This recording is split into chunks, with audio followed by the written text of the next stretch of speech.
तो रात के 10 या 1:30 बजे हैं और तुम अपनी स्क्रीन ऑन करते हो और परफेक्ट टाइम पे वो मैच स्टार्ट की विसल देख के मैच देखना शुरू करते हो। और मजे की बात, वो कभी लेट नहीं होता। अब तुम्हारा पर्सपेक्टिव तुम्हारी बॉडी में, तुम्हारी आईज के पीछे से स्क्रीन की दूसरी तरफ उस प्लेयर के बूट्स पे शिफ्ट हो रहा है। तुम अब एज अ प्लेयर अपने कंफर्टेबल किट में थाउजेंड्स ऑफ फैंस से भरे हुए एक ब्यूटीफुली टर्फ्ड स्टेडियम पे खड़े हो और मैच स्टार्ट करने वाले हो। बट सिर्फ तुम्हें ये पता है कि इस मैच पे परफेक्टली खेल पाने के लिए तुमने पूरे दिन क्या क्या मैनेज किया है। अब थोड़ा सा रिवाइंड करते हैं और देखते हैं कैसे तुम एकदम परफेक्ट टाइम पे मैच खेलने आ गए, इतनी दूर से फ्लाइट लेके, बिना ट्रैफिक जैम में बस में बैठ के फंसे, परफेक्ट क्वालिटी स्लीप, ट्रेनिंग लेके, और मोस्ट इंपॉर्टेंटली कैसे अब तुम्हें पूरे 90 मिनट्स तक ना ही भूख लगेगी और ना ही बायो ब्रेक्स लेने की जरूरत होगी। आज डिस्कस करते हैं मैनेजमेंट की वो इंट्रिकेसीज जो कि हर फुटबॉल मैच से पहले होती हैं, और जानते हैं कैसे एक एक फुटबॉल मैच एक मैनेजमेंट की मास्टरी है। तो कहानी स्टार्ट होती है कोई भी फिक्सचर या शेड्यूल रिलीज होते ही। दो बड़ी स्ट्रीम्स पैरेलल में मूव होनी स्टार्ट हो जाती हैं, फुटबॉल प्लान और ऑपरेशंस प्लान। तो फुटबॉल प्लान में कोचेस सबसे पहले ये डिसाइड करते हैं कि जहां वेन्यू है वहां रिकवरी विंडोज और ट्रेनिंग्स कहां होंगी, जिससे कि टीम्स को सीधा फ्लाइट से उतर के मैच में ना आना पड़े। उस हिसाब से अपोनेंट एनालिसिस के बेसिस पे उस मैच की फोकस्ड ट्रेनिंग यूजुअली उन वेन्यूज के ट्रेनिंग एरियाज में कैरी आउट होती है।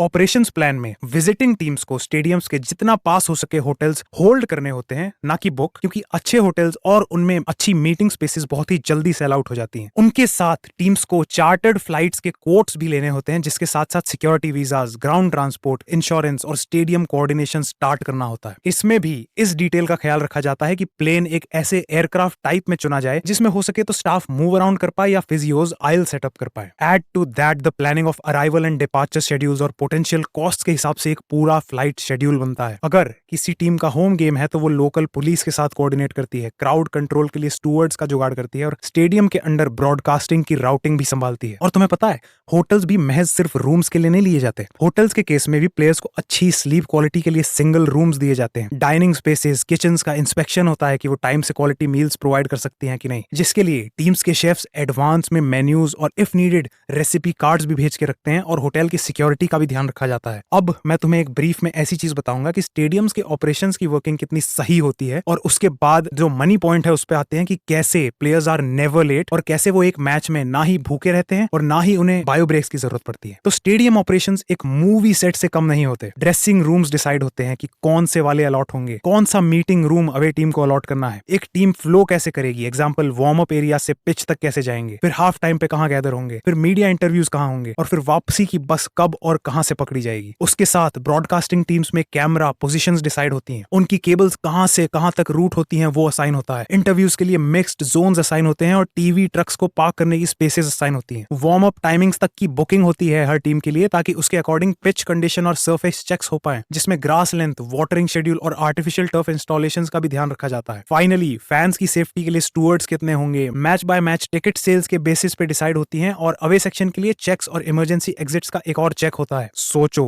बस मैच बाय मैच इतनी चीजें मैनेज होती हैं हर स्टेडियम में, which is crazy. And finally player centric management आता है। इसमें सबसे पहले अवे टीम के रिप्रेजेंटेटिव्स एक रिकॉन के लिए एडवांस ट्रिप मारते हैं स्टेडियम वेन्यू पे, जिसमें वो सब कुछ वेरीफाई करते हैं कि बस कहां ड्रॉप ऑफ करेगी, टनल में टाइट कॉर्नर्स कहां होंगे, शार्स के लिए क्या लेआउट होता है, अवे एंड पे फैंस के लिए एग्जैक्ट अमाउंट ऑफ सीट्स कितनी है, और फिर ये देखा जाता है कि जिस आर पे टीम ट्रैवल करेगी उस आर पे उस सिटी में कैसा ट्रैफिक होता है। ये लोग एक छोटी सी नॉर्मल पैर खोल देने वाली वॉक के लिए तक टेस्ट वॉकिंग रूट्स टेस्ट करते हैं। फिर डिपार्टमेंट्स बैठते हैं और डिसाइड करते हैं कि जो हेड कोच ने वीकली प्लान दिया है उसके हिसाब से लॉजिस्टिक्स को कैसे अलाइन किया जाए। इसमें आता है कि प्लेयर्स का बॉडी क्लॉक प्लानिंग, कि एक टीम कोई लोकल टाइम फॉलो करेगी या अपने अपने घर पे सोएगी, उसके हिसाब से प्लेयर्स का सनलाइट एक्सपोजर जैसी डिटेल्स, कैफीन, कटआउट विंडो और मील टाइमिंग्स तक डिसाइड होती हैं, ताकि मैच के टाइम माइंड शार्प रह पाए। अब ट्रैवल डे के दिन प्लेयर्स की बस, स्टाफ की वैन, किट ट्रक, ये सब एक रीले में एक साथ मूव करते हैं। लॉबी में आके एक एक मिनट का लॉस वार्म अप के टाइम को खा सकता है, इसलिए एलिवेटर्स और कॉरिडोर्स तक मैनेज होते हैं। इसके बाद एक प्लान बी भी बनाया हुआ होता है इन केस फ्लाइट डिले हो जाए स्टॉर्म की वजह से, या फिर पिच फ्लड हो जाए, तो पिच के लिए भी बैकअप बुकिंग्स होती हैं। और ये सब तो मैंने सिर्फ सरफेस स्क्रैच किया है, वरना वीडियो घंटों लंबी हो जाती। इसमें भी स्टड्स का सही सेलेक्ट करना, जेट लैग के लिए शेड्यूल्स फ्लैटन करना, ब्रेकफास्ट फेमिलियर रखना ताकि पेट खराबी की दिक्कत ना आए, और भी बहुत कुछ का ख्याल रखा जाता है, सिर्फ इसलिए कि एक एक प्लेयर का दिमाग और शरीर 88th मिनट तक भी साथ देता रहे। बाय द वे ये पॉइंट है जहां पे मैं तुम्हें वीडियो लाइक और सब्सक्राइब करने का रिमाइंडर दूंगा, बट वीडियो पे वापस आते हैं। अब टीवी स्क्रीन के इस साइड पे वापस आते हैं अपना पर्सपेक्टिव लेके। अब टाइम रिवाइंड करके किक ऑफ से उस टाइम पे जाते हैं जब तुम्हारा फेवरेट प्लेयर बस से उतर रहा हो। तो तुम्हें भी पता है कि किस लेवल का मैनेजमेंट लगा है उस एग्जैक्ट मोमेंट पे उस बस को पहुंचाने में। तो अब अगली बार जब तुम देखो कि कैसे एक परफेक्टली टाइम्ड सेशन की वजह से या फिर एक परफेक्टली टाइम्ड बस की वजह से तुमने टीवी पे इंजरी या लेट होने की कोई न्यूज नहीं सुनी, तो यही पॉइंट था, क्योंकि बेस्ट प्लानिंग ऐसी हेडलाइंस को इरेज करने के लिए ही बनी होती है। एंड विद दैट मिलते हैं अगली बार ऑफ